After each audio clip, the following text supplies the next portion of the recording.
Welcome to the Kill the Lion podcast. It's me, Cody Clarke. We have a good show for you today with Magenta Squash from YouTube. A friend of mine and just somebody I'm in awe of. She does really great stuff on there, really funny stuff. Definitely check her stuff out and also listen to me talking to her.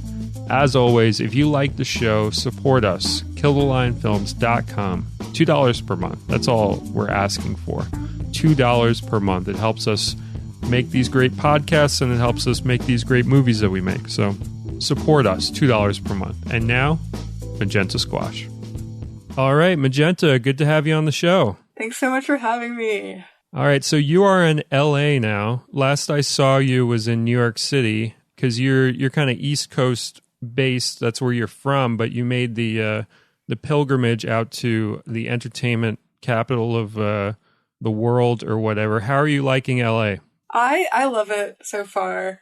It's been pretty warm, but apparently colder than usual for this time of year. And I got to meet a bunch of cool people, and there's always so many like shows and things going on. So there's always something to do. So I love that part of it. I mean, I guess New York is kind of similar, but I've never really lived in New York City. But yeah, I like LA so far. That's great. I'm glad to hear it. So do you have huge Hollywood ambitions, or do you just want to do like the kind of fringe, more independent Hollywood adjacent type stuff like, Joel Haver or Dax or Sir Spence or whoever else? What are your goals out there? Yeah, I do not want to be a Hollywood superstar. Yeah, if I could be like Dax, that's all I want.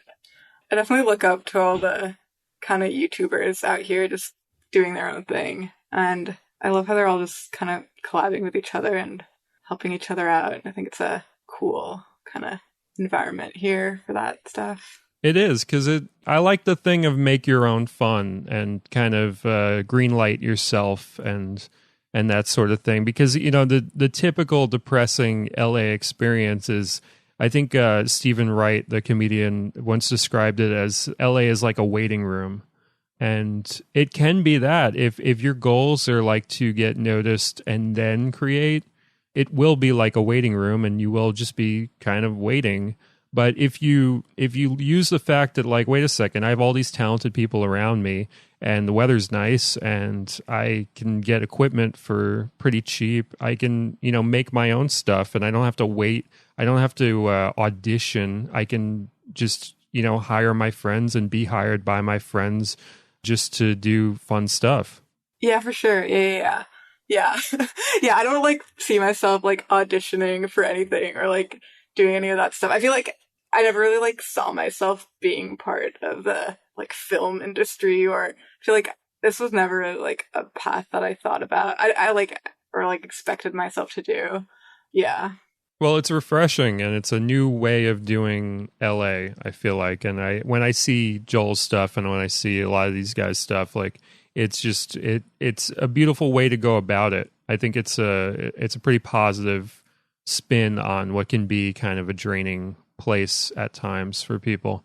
So, you mentioned you don't want to be the biggest name in Hollywood, but would you turn down being swept up into some project? I don't want to release this episode and then you lose out on something because I have some soundbite of you saying like, I don't want to be a Hollywood whatever.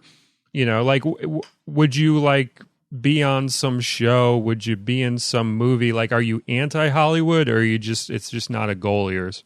I think it's not a goal, but if someone were to be like, hey, do you want to be on our cool new big TV show? I'd be like, hell yeah. But I don't know. I think just the whole process of like auditioning and like being among like a million other people who like, seem to know more about what they're doing than me and stuff just seems like a very stressful process when I'm just like, I could have fun just trying things out for myself and, collaborating with other people who are doing something similar. But no, yeah, if anyone wants to hire me for big Hollywood show, let me know. Well, I feel like, this kind of stuff you create, you don't really need to audition because someone either sees that stuff and they're like, all right, we need Magenta's vibe, or we don't need Magenta's vibe. Like it's pretty straightforward. Like the idea of like, all right, let's bring in all these people of a certain type. It's just so archaic. I've never responded to it. I've never felt comfortable doing that to other people. I've never held a cattle call or a casting call in my life. I've always just, if I see somebody who I think could do it, I just approach them and see if they want to do it. And if they want to do it, we work together. And that should be how it is. It's just a very strange way of going about it when you bring in hundreds of people and, you know, you bring in everybody with blonde hair that's like 5 foot, or you bring in everybody that's like a big beefy guy or whatever.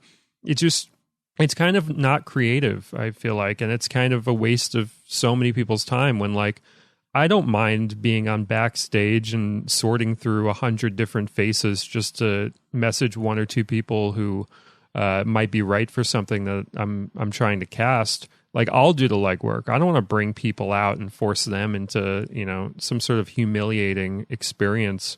It's insane. You know, it's just it's really not efficient, and it's really, I don't know, kind of embarrassing that that's still a thing.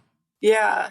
Yeah. Is that like how you do it? You just kind of look around until you see someone that feels right, and then you message them? Yeah, I'll do that if I already have the character in mind, of course, because that's easy, because then I'm just finding a type. But I'll use it to jog my own kind of creativity, where like so many times I've seen a face and I just see a character assemble in my mind. That was the case for Ramekin, which I kind of alluded to in the sequel. I kind of explained that process of like, yeah, I saw Jamie's face and I just kind of saw the movie. The movie wrote itself. I didn't need to meet her, but of course I did meet her. But you know, you just kind of read somebody. It's almost like a psychic connection, except you're not trying to like say anything true from their actual life. You're just trying to like be like, oh, I could see how you would be great in this role. It's like I almost want to be like a psychic person to help people find roles that they would be good for. Like somebody just comes to me who's like, I don't know what I would be right for, and I'll just be like, all right, let me look at you, let me hold your hands, close my eyes, and all right, here's the movie I see that you would be good in. Hell yeah. And then send them on their way or something. I could be like a creative medium or something. Yeah, I love that. So that was kind of the process when I found you, and I put you in Tiny Plastic Sharks, which I don't know when it'll be coming out, but Magenta has a sizable part in that film, and we had a blast shooting that in one night. We shot like about 40 minutes of great usable material in a couple hours. She came down to New York City and just was a trooper and was delightful and did so much great work in the film. It was just, you know, I got used to your vibe on YouTube, and we kind of became friends in a very similar way to when I met Joel, actually, which is I met Joel on Our Filmmakers, the Reddit for filmmakers. He posted Island many years ago, and I watched Island and nobody else did. And I was like, dude, this is really great. And it was, you know, nobody really responded to that thread that he posted of his movie, and maybe like 1 or 2 other people, actually. I don't want to say nobody, but yeah, I reached out to him, and I was one of very few who did, and we became friends that way because we were both in New York City. And kind of similar how I found you was that you posted on Joel's subreddit, you posted a Bananagram sketch that you did. And I think I was like one of the only people who was like, that was really good. Like, I really liked that. And everyone else just kind of, I don't know what it is with good work, but it kind of freezes people in some capacity, I've noticed. And nobody else kind of really chucked it out or responded, but I did. And we became friends that way. You watched Bed, you liked Bed. And yeah, if you like each other's work, the friendship kind of soon follows. Yeah. I mean, I guess with Joel Haver's subreddit, I guess it's not huge. There aren't, you know, too many people on there. True. Yeah, but for mine, I don't really go on like the filmmakers subreddit or something, but I would assume you shouldn't. I don't recommend it at all. I assume it's very like stereotypical, like filmmaker bros kind of with their, I don't know, is it like very much, they're probably very like anti doing your own thing, no budget, you know? Oh yeah. They did a thing. I didn't spend too much time on there, but they did a thing where like you could get like a special flair or something by if you worked on like Hollywood productions or whatever. So it was like this thing of like that way people would know that your advice in any of the, threads where somebody's asking a question about filmmaking. That way people would know that your advice should be taken seriously. And so like I remember looking at like the form to like get the flare or whatever, and it was like you basically if you were on a film set in any capacity, you could have just picked up a cable once, or you could have just been a gopher or whatever. Suddenly your opinion, you could get this flare that would put your opinion way higher than anybody who actually makes films but makes them outside of the studio system. So it's impossible to get artistic or creative advice on there, and it's also you're put way below anybody who may have doesn't have a creative bone in their body, but wants to be around films or whatever, but suddenly their opinion's higher than yours. It was pretty crazy. Like me, somebody who had made like probably 10 films at that point, my opinion was extremely low, and anybody who'd even walked onto a film set accidentally, their opinion was way higher. It was a very strange environment. I didn't like it too much. I left it pretty quickly.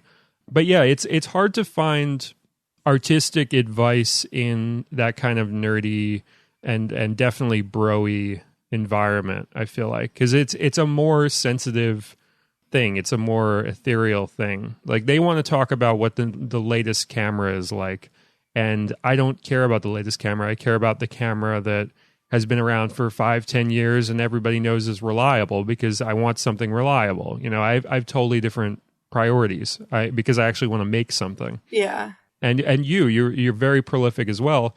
And often the most prolific people, like they're the least kind of obsessed by the technical aspects that are everything but doing the actual thing. So it's like if let's say you want to be a filmmaker, if you sit down and like look at like all the latest camera videos of like what's coming out in 2023 or 2024, you might feel like you're a part of the process of like being a filmmaker, but you're not doing anything. You're just watching YouTube videos and salivating over pixels on a new camera or something, and you're not actually making something. Whereas the people that make stuff, they can use an iPhone, they can use an older camera, they can use whatever, because at the end of the day, they just want to create something that people are going to respond to and have a chuckle or be feeling some emotion from or whatever. Yeah, for sure.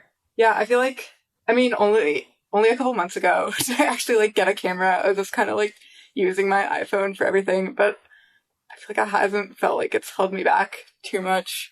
But I love my new T8i Canon Cody recommendation. Yes. I'm glad you're liking it, because I put some time and energy into thinking like what would be right for you, because periodically people will come to me for camera recommendations, and the truth is like every camera is basically good. It's just about what you want to do with it. So you can put yourself into a corner and make everything really difficult if you get like the latest greatest camera, but it's just not geared towards what you want to do or what your goals are. So I tried to tailor it specifically to you. So I'm glad you're liking the Canon T8i. Yeah, no, it's been pretty reasonable to figure out. Haven't had too many issues with it. Used it today. Yeah. That's good. So you actually shot with Joel today. Yeah, it was crazy. We can say that. We don't have to cut that out, right? Yeah, we can say that. It's not confidential. Yeah. A video. It's about P. Okay. Okay. P video coming soon. I can't give too many spoilers. I don't want spoilers. I want to see it as organically as possible. Yeah, but it was a fun process. It was very like improvised. We like really did not talk much about it before. He was just like, okay, yeah, let's do it. And I was like, okay. That sounds about right. Yeah. That's been my experience in his videos as well. Yeah. It's fun. It was fun. Yeah. Great. I'm looking forward to it. Yeah. We'll be out soon. So how about you? Have you been shooting any new videos while you're out in LA? I know you're trying to be a skateboarder in some capacity. You want to talk about that? Yeah, so I do not skate, but I love Tony Hawk. But yeah, Tony Hawk is having a contest, and like the winner gets to meet him and skate with him. So I was trying to get up there. I'm planning to make another video about that. I'm trying to make a bread skateboard. So I'm working on that.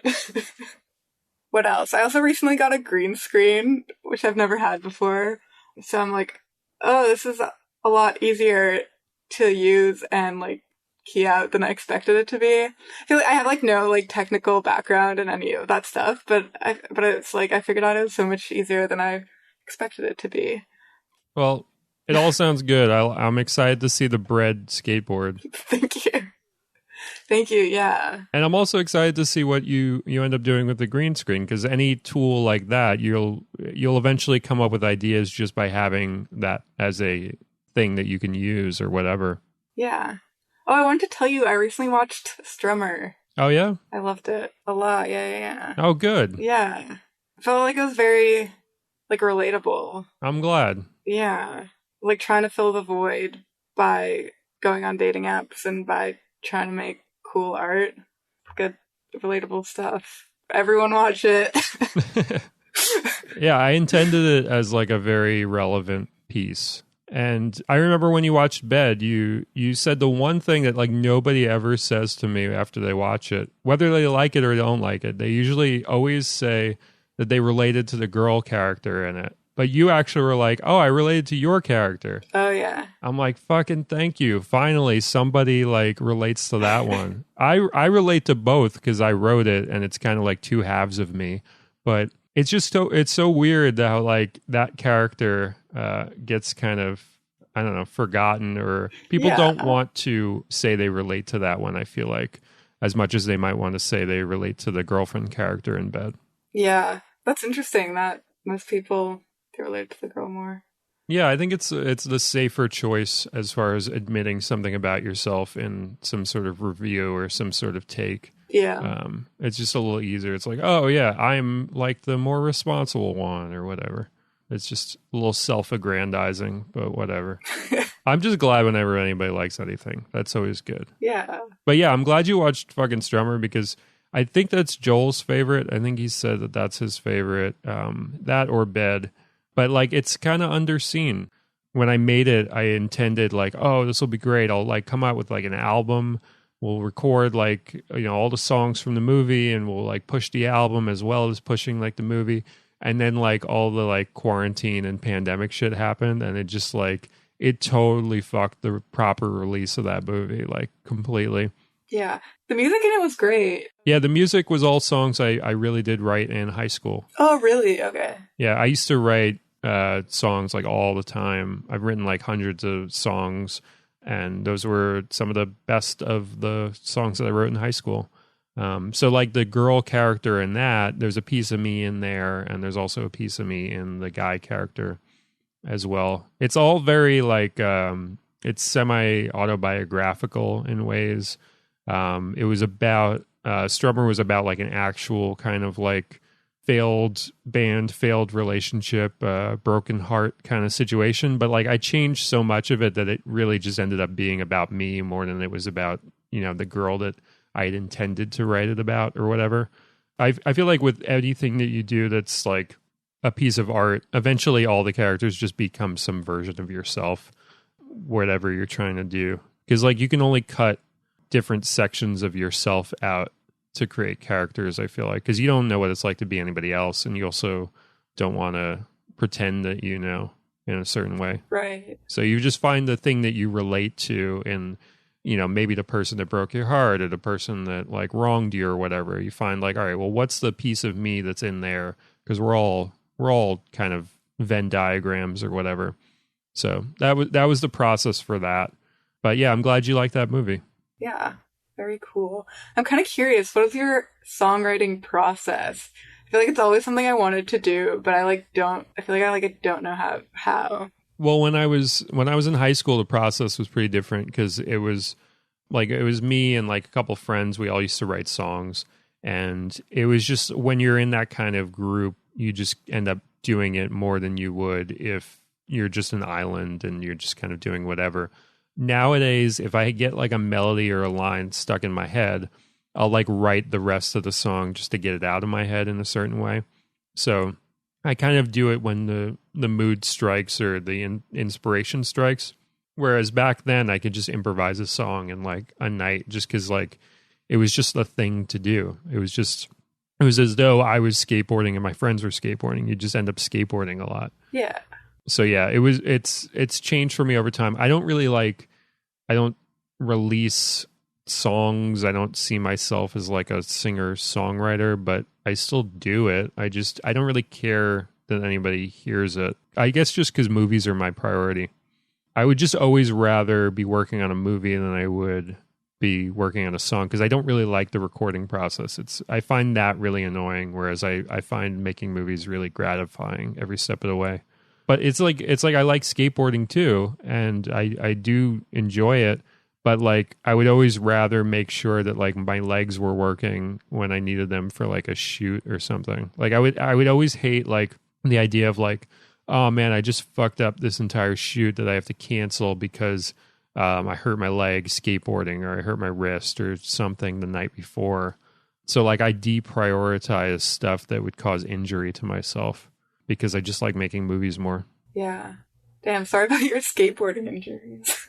Oh, I don't have any. I've never actually injured myself skateboarding. Oh, okay. But it's just the fear of it is what's going to cause you to kind of do it in a weird way. It's like if you tell yourself like, don't do something, your brain isn't going to interpret that as like, don't do it. It's just going to obsess over the idea of it happening and then it'll happen. Like, do you know what I mean? Yeah. It's like your brain can't tell the difference between wanting to do something and not wanting to do something. It can only read attention or intention or whatever. Or rather, it can read attention, but it can't read intention. So like if you're throwing a dart and you're telling yourself like, don't hit that like little girl walking across over there. If you just keep thinking like, don't hit that little girl, your brain just hears little girl. And then you throw the dart and then you kill the little girl who's just walking near the bullseye, which I don't know why she's walking near the bullseye. She shouldn't be over there. Honestly, I think it's her fault. Yeah, I think it's on her. Kind of deserved it. Yeah. Yeah. Can you be my lawyer in the case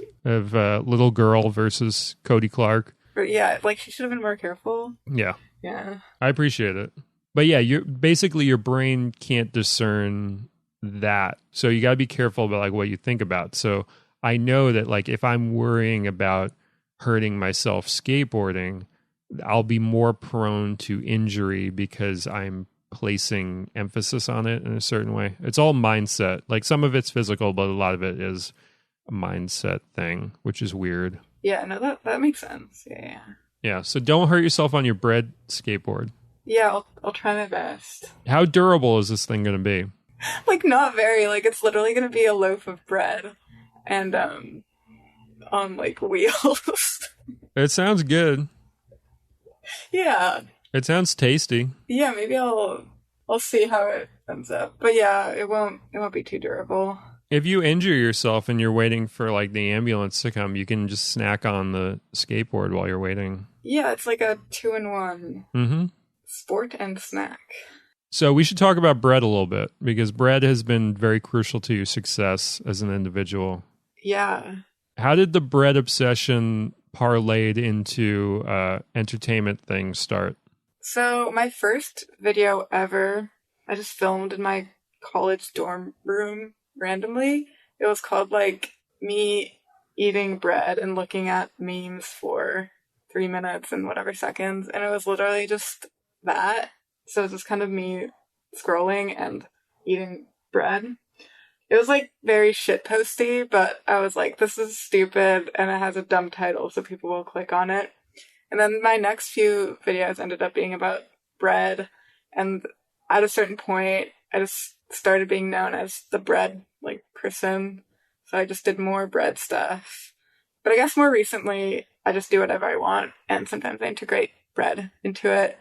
But I do love bread, but it becoming the whole theme of the channel was kind of unintentional.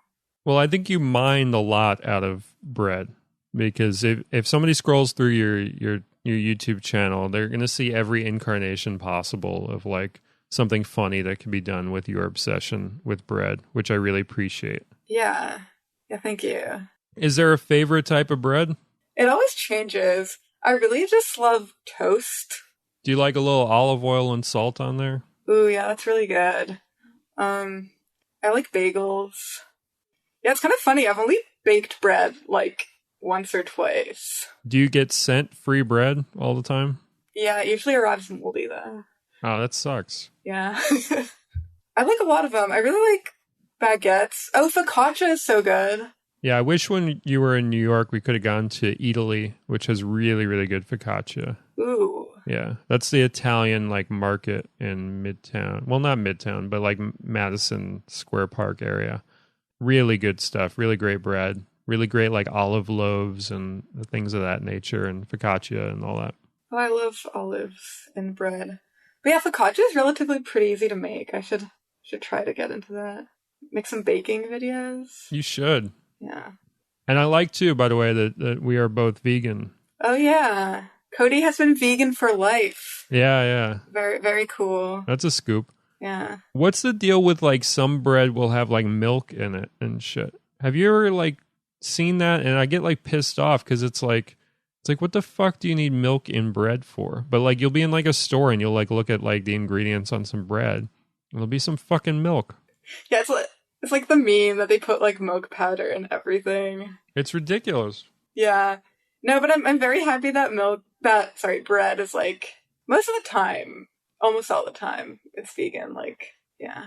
Yeah, my two big like peeves when it comes to bread are milk randomly being in there and obviously eggs randomly being in there as well. Or if they do like an egg wash on like a bagel, it's like, fuck you, just give me the bagel, man. Yeah. And what's that bread, like broiche? What's it called? Yeah. There's like the really good one, but it's like super not vegan, yeah. Mm-hmm. And there's like Jewish breads that like have like egg in them. Oh, like challah. Yeah. Yeah, fuck you. Like just give me just some wheat and some water and some yeast and some salt and all that. Yeah. Yeah, I feel like the egg wash, you can just do it with oil, you know? Exactly. You Same can do thing. it. If you really want something to shine that fucking badly, there's other ways to do it. Yeah. What's your favorite type of bagel?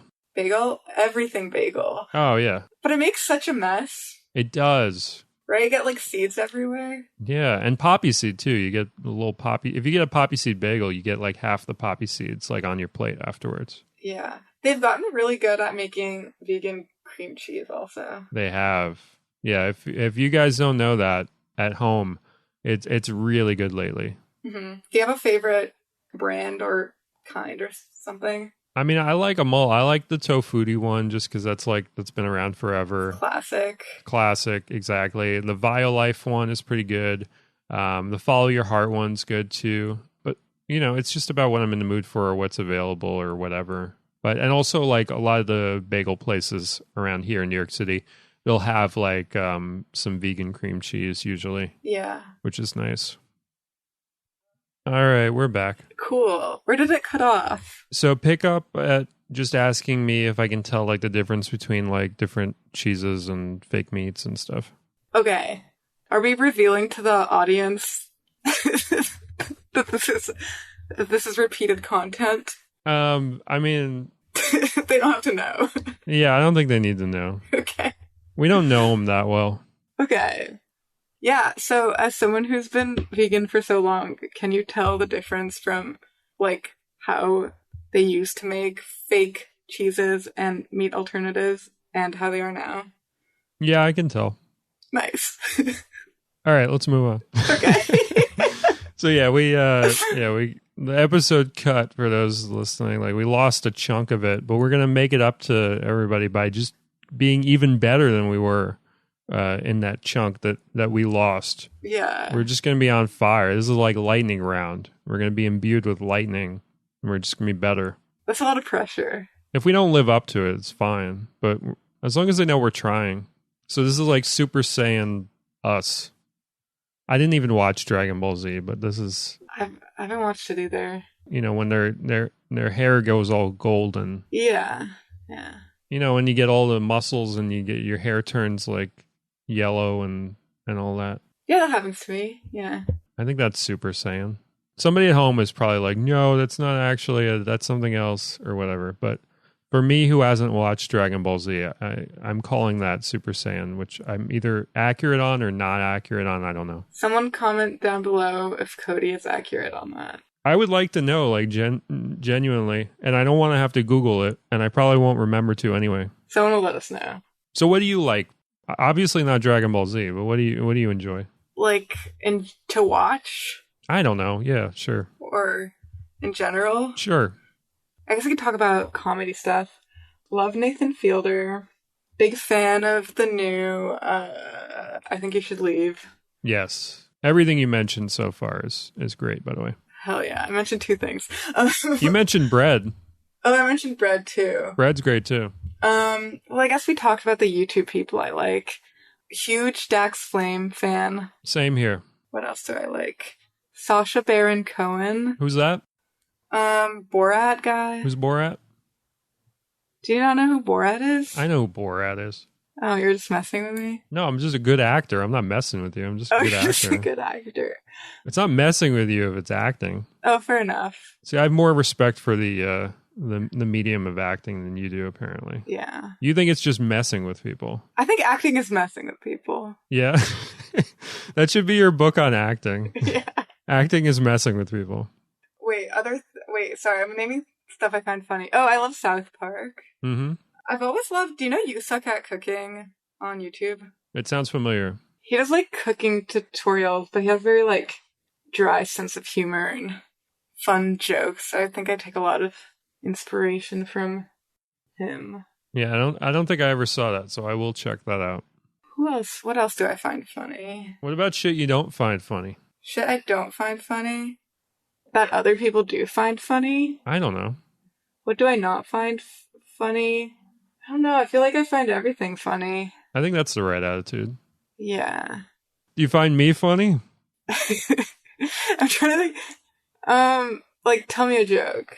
All right. Let me think of a joke. Or remember a joke, rather. I'm not going to improvise an entire joke. Yeah, do you want to do like a little improv thing and I'll tell you if we're funny? Okay. I've been taking improv classes. Have you really? Yeah, at UCB. It's been really fun. That's great. I would love to see you do improv. Yeah. Still a beginner, though. Wait, so what do I have to do? I'm being tested on my funniness in some capacity. What do I have to do? You could improvise a joke, or you can like tell me one that you remember. Okay. Or we can like do a little scene. Let's do a scene. Okay, cool. We need a suggestion, from the audience. And then we just wait in like total silence for an hour. Just get the rest of the episode. Do you want me to let me Google random word. Okay. Random word generator. Okay. Parking. Okay, I like that. Okay. So we have to do a sketch or an improvised thing right now about parking, right? Yeah, we'll do it, and then I'll tell you if you're funny or not. But you're participating, right? Okay, yeah. Should you say the first thing or should I? I can start it. Okay. Oh, Cody, this parking lot is so full. Thank you. Thank you for noticing. Where are we going to park our car? Our car? Our car. We own it together, of course. Well, I think we should take the car and I'll push on one side of it and you push on the other and we could kind of make it a bit smaller and we could get a space that way. Oh, we can like compress it. Mm-hmm. I think that's a good idea. Let's do that. Okay. So I'll get on one end. Okay, I'm on the other end. Ready? Okay. Oh, it's getting smaller. Oh, nice. Oh, but not small enough. Oh, no. Maybe do you have some baseball bats? We can like hit it to compress it even further. I think I have some in the trunk. Oh, perfect. Are you by the trunk or am I? I'm by the trunk. Let me open it up. Here, I'll press the button and it'll open. Oh, you have some weird stuff in this trunk. What do I have? Baseball bats? Yeah. A lot of them. Well, I was bringing them to the factory to return them. Oh, the baseball bat factory, yes. Yes. I was bringing them back to the factory because they didn't make them well enough. Oh. Well, they're going to come in useful now as we compress the car even further. They might or they might not. They might break. Oh, let's try it out. Okay. Bam, Bam, bam, bam, bam, bam, bam. Oh no, we broke the window and there's glass everywhere. Yeah, that's not good. Oh, but look, a car just left. I guess this was all for nothing. Yay. Yay. I'll give that 2.5 stars out of 5. Yeah, that was pretty bad, but It's pretty bad. I think it's just hard doing it remotely. it is. It is. That was a fun activity. Yeah. This episode's going off the rails. Okay. Let's bring it back. I got to ask you questions because you're the guest. Okay. And you're here to answer questions, right? Yeah. So I want to talk about Fish Face Forever, which was your feature film debut as far as your first movie that you made, which you made instead of watching the Oscars, as so many did, including myself, as part of Joel's yearly ritual and encouragement to others to make a movie instead of watching the Oscars, shoot an entire feature-length film in 3 hours. And I really enjoyed yours. It was disturbing at times. It was funny at all times. It was a lovely piece. And why don't you describe what Fish Face Forever is to the folks at home? Thank you. Yes. So, quick synopsis: fish face is a disease where your mouth does like the fish mouth thing, but it starts where you have it. Every once in a while, your mouth does the fish face thing, but as it progresses, you get it more and more often until you're fish face forever, which means you're like doing the fish face all the time, and like you can't really eat properly, you can't really talk, and it kind of messes you up. So in the movie, my character got the disease, and the movie kind of follows me as the disease progresses. I like that the movie shines a light on an important issue. Yeah. Which is, it's a horrible disease, and it sucks that people get fish face forever. Yeah, it messes you up, which you'd be able to see if you watched the movie. Mm-hmm. A little promo. Yeah, I hope people watch it. It was very fun. I mean, you can definitely tell that it was filmed in 3 hours. Some abrupt cuts from one thing to another. But it was very fun, and it's definitely motivated me to want to make longer things more. And you should. Thank you. And you made that with your brother. Yeah, with my brother and one of my other friends. Yes. Yeah, they're both great. A lot of my videos I do with my brother. I think we have good comedic energies that match well. Did you always get along? Yeah, I think so. I think like growing up, I have 2 older brothers, and they would kind of fight growing up, but I was like the young sister, and I was kind of, So you're the baby? I was the baby, yeah. How much older is Cyan? 4 years older. Okay. And then the other one is like 6 years older. All right. Yeah. Do you have siblings? You have a sister, right? Yeah, I have an older sister. She's 6 years older than me. Oh, did you get along? Yeah, I mean, as you get older, like the age feels like not as big of a leap. Like if you're 6 and she's 12, then it's just like you're in completely different worlds. But if you're like 20 and she's 26 or whatever, you just end up getting along more just because you feel more similar in age. Yeah, for sure. You should put her in a movie. I don't know. She doesn't really have interest. Oh, okay. She's not minded towards that per se. She's very good at other stuff. She's very good at like jewelry and stuff. And I'm sure she would be great in acting. It's just she doesn't have that like desire, I would say. That's all right. But she's been in 1 or 2 things that I did back in the day. Oh, really? Very, very early on in YouTube. So if you go back and you like sort it by like oldest videos or something, you'll probably see some stuff with her. Her name's Molly, by the way. Nice. So did you like always have the same kind of sensibility as your brother, like as far as comedy and stuff, and like were you cracking each other up when you were younger? Or? Yeah, I think so. I think we would make each other laugh. I feel like it was like there's a lot of like dumb like pee and poop jokes, and my parents would be like, "Guys, stop!" But we would be like, "Ha ha ha." But I guess our humor has changed a little bit. But yeah, I feel like we still find the same kind of stuff funny.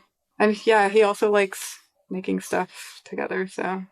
Does he have any desire to do his own stuff as well, or is it always, does he always just want to do stuff that like is yours? I think he mostly just wants to do it with me.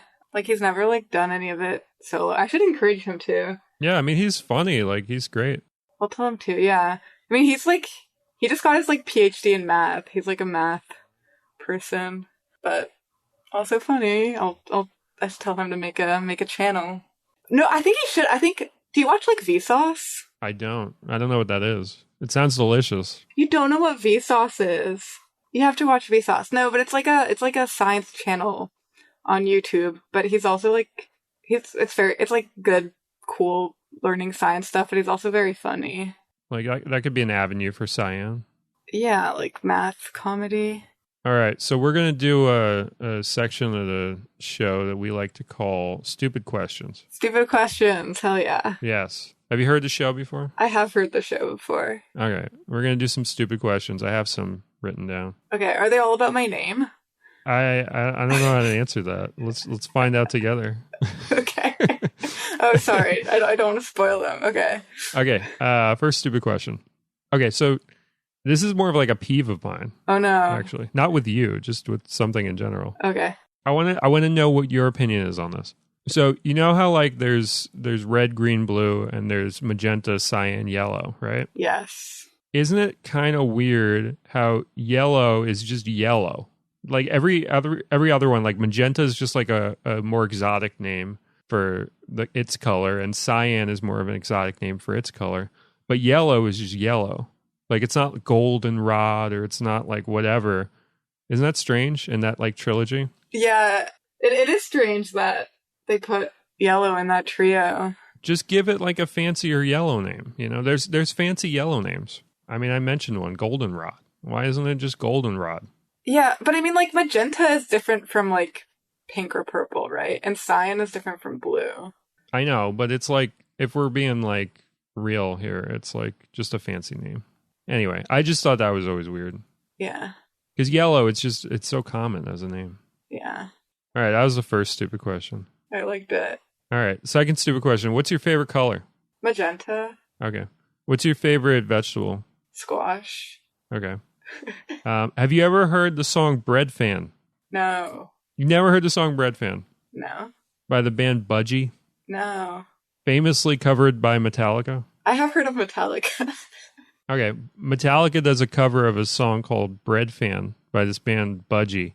It's a really good song. It's if you like your heavy metal, and I know you do, you should check it out. I'll listen to it. Yeah, there's also a band called Bread. There is, but Bread Fan, the song Bread Fan is better than the band Bread.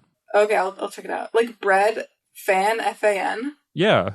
Oh, that sounds like me. Okay. So it's like, it's your fucking, you got to come out to that if you're going to wrestle or if you're going to whatever. That needs to be your song.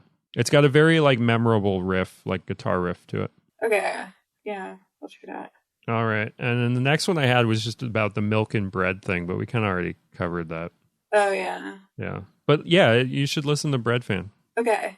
Was that the last stupid question? I think so. Okay. I can come up with more. No, it's okay. Okay. Well, now I made it weird. I was like, that was the last one. It wasn't even a good one. No, I liked it. Well, it'll be your new favorite song, so it's kind of important as a question. Yeah.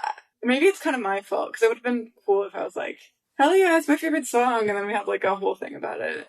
I'll listen to it right after this. I think it's probably like a metaphor for like money or something. I'm looking up the lyrics right now, and one of the lines is Bread Fan, take it all away, never give an inch, gotta make a mint, gotta make me a million. So I think it's about like being like bread isn't money, like being a fan of money, like being obsessed with that. It does sound like that. Wait, Bread Fan lyrics. Open up your mind, open up your purse, open up your vault.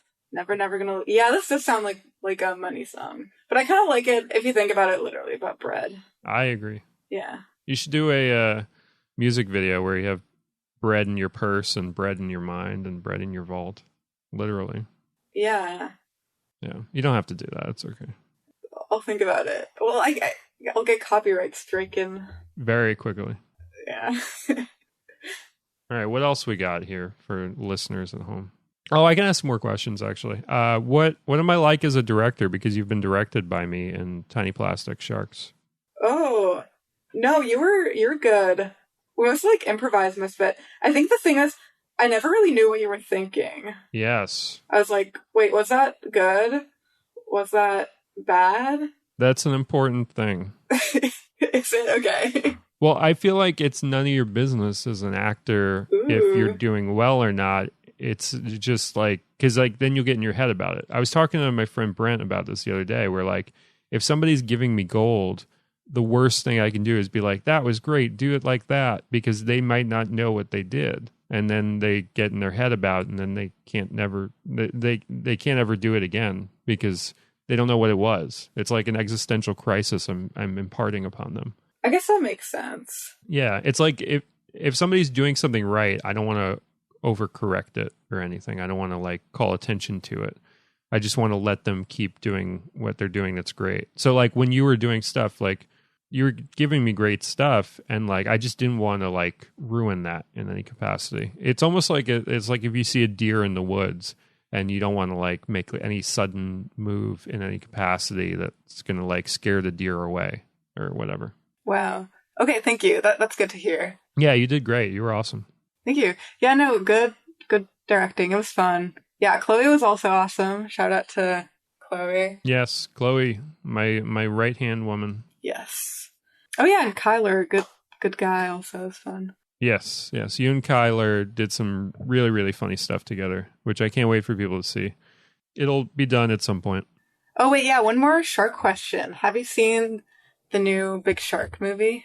I have not yet, but Me neither. Everybody asks me, of course. Yeah. I will watch it. I've watched over 100 shark movies, so I will watch it at some point. But it's easy to get burnt out. Yeah. When you've seen as many as I have. I don't think I've like seen any shark movies other than like Invisible Shark. Do you want some recommendations? Yeah, I mean you're the expert. Okay, this will be for you, and it'll be for the audience, the people at home. Yes. So I have seen over 100, which is not an exaggeration in the least. One I really like is Deep Blue Sea, which is just really fun, which most people are familiar with. Came out in the 90s, but like people know Jaws. Mm-hmm. Great, whatever, fine. But Deep Blue Sea is really fun too. It's more of a B movie, but it's like when you watch over 100 shark movies, a lot of the B movie ones are like so fucking terrible, whereas Deep Blue Sea you just get more and more appreciation for because it's just simply not terrible. But I like it. It's just fun. But my favorite, like as far as like a movie goes, are two. It's a movie and its sequel. So 47 Meters Down and 47 Meters Down Uncaged. Those two movies are so fucking good. Oh, really? I love them. Like I genuinely like. I like them better than Jaws. I feel like I've seen the trailer for it, and I feel like I thought it would be bad, but Dude, I've never seen it. No, they're so good. Okay, I thought they were going to be bad too. I thought they were going to be terrible. They're really good. And then also, I really like the one from last year with Alicia Silverstone called The Requin, which is like a French word for shark. Oh, okay. That one's really good because she goes like, she starts off the movie very differently than she ends up. And it's the most I've seen as far as range in her performance ever. So I would definitely recommend The Requin, which a lot of people hated, but they're fucking morons because that's a good movie. Really good movie. And then as far as like other ones, I really like Soul Surfer, which is about this lady who got bit by a shark. She was a surfer and she lost her arm due to a shark bite. And it's about her learning how to surf again. That's just a fun movie. Like it's Christian-y and cringe and weird, but like it's well made and I enjoy it. Yeah, I've definitely heard of that story, but haven't. Yeah, that's a good one. And then also documentary wise, the documentary Fin, which is about the shark fin industry, is really good. Which was actually made by Eli Roth, who did the Hostel movies and Cabin Fever and stuff. But he made this documentary that's really good. So yeah, those are my shark movie recommendations. Thank you. Yes. You need any other recommendations? Any other kind of movie? What are you in the mood for? Other than shark movies? Yeah. What am I in the mood for? Stuff to make me cry. Ooh, okay, that's good. What tends to make you cry though? That's an important question for me to ask. I just kind of like Animal stuff or not animal stuff. I just like kind of like realistic relationship shit or stuff, family shit. Yeah, just like stuff about like love, I guess. Do you have like a cry in you that you just need something to push out of you, like push you over the edge and get that cry out? Do you have one queued up? Not necessarily. I just love crying at movies. Okay. Yeah. What movies have you cried to? Any movie? What movies have I cried to? Oh, I cried during a lot of Joel stuff. I think I cried in We Have to Leave Here Together. That's a good pick, yeah. And that's a great movie. Yeah. I think I didn't cry in bed, but okay. Well, I get a sense now. I get you. I would recommend, which I just watched again recently, a former podcast guest, Eric Schaefer, made a great movie called Fall, which is one of my favorite movies ever made, about a kind of doomed, fated romance. It's like a very, very strong breakup movie. It's probably the best breakup movie ever made. For reasons I won't even explain, because you just need to experience it, and then you realize like, oh fuck. So yeah, that's a really good one. And also the sequel, After Fall Winter, which you should watch afterwards if you like fall. Whoa, is there a spring and a summer? He wants to do one every 15 years or so. Whoa, okay. He's not due up to do the third one yet. But I would definitely recommend Fall and After Fall Winter. And definitely watch Fall first. You got to kind of start from there. But I would also recommend, have you seen much Albert Brooks stuff? What is that? He's a very funny comedian, filmmaker guy. I don't think so. All right. Well, Defending Your Life, for some reason, this isn't everybody, but for some reason, the ending always makes me cry. I don't know why. There's something about the scenario of the climax of that film and how it plays out that just gets to me on some cosmic level. And I can't say that it will get everybody, but for some reason, it always gets me.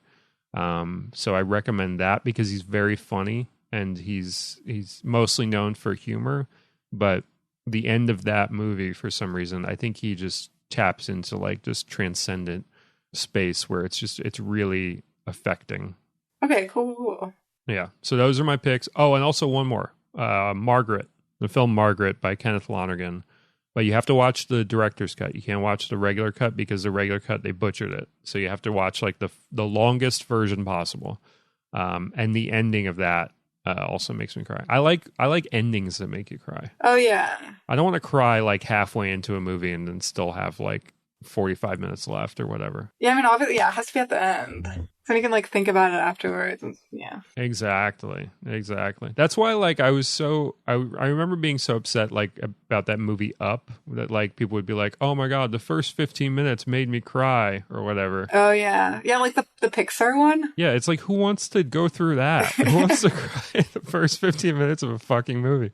Like you kind of busted your nut like as far as like hitting people emotionally like way too soon. If people are crying 15 minutes in, and then the rest of the movie is like some silly shit with like a squirrel and a dog, and like there's like some like big like thing like a fight on like a Zeppelin. I feel like I don't remember anything that happens after that first 15 minutes. Yeah, that's such a good point. I remember like the old guy dying, and I remember very little after that because that's the highlight, right? It's the sad part you remember. Yeah. It's pretty fucked up. That's a very oddly structured movie, I always felt. And I don't know why it's like that. I think it's a weird thing. I think it's probably, you know what? I think it's because Wall-E had like a really strong first act as well. And they were like, oh, let's do a really strong first act again. Oh, yeah. And then they kind of bobbled it, I feel like. I think they were trying too hard. I'll have to it's been a while since I watched it. I'll have to give it another watch. After you watch the ones After all the other ones, yeah. Okay. I have like a list of like 12 now. Yeah. All right. Well, Magenta, it was good talking to you. I hope we get to do stuff together again. I hope you're back at some point, or I'm out there or whatever, and we get to do something. For sure. I mean, my family's out there in the area, so I'll definitely be in the East Coast at some point. That would be great. All right. And I wish you continued success and continued collaborations while you're in LA. And I hope you avoid all the bad parts of the studio system as possible and just experience any good parts it could possibly have. And please, if it's still going on at this point, please vote for Magenta so she gets to meet Tony Hawk. Thank you. Every day you can vote, right? Every day. Revote daily. I think I get 2 votes because I added my credit card or something, and it gives you 2 votes. Woohoo! So I've been voting you double every single day. Wow. All right. Anything else you want to share with the listeners at home? I think I've said everything. Everything? Yeah. Ever? Everything ever. Okay. Yeah. That's it. That's fine. All right. Thanks, Cody. Thank you for talking. Good to see you again. Yeah. All right, Magenta. Good talking to you. Good talk. See you soon. See you soon. Thank you all for listening, and we hope you enjoyed that show. And if you did, $2 per month, KillTheLineFilms.com keeps this afloat. This studio. We make movies here, and we make podcasts as well. So support us. $2 per month, KillTheLineFilms.com. Thank you. See you soon.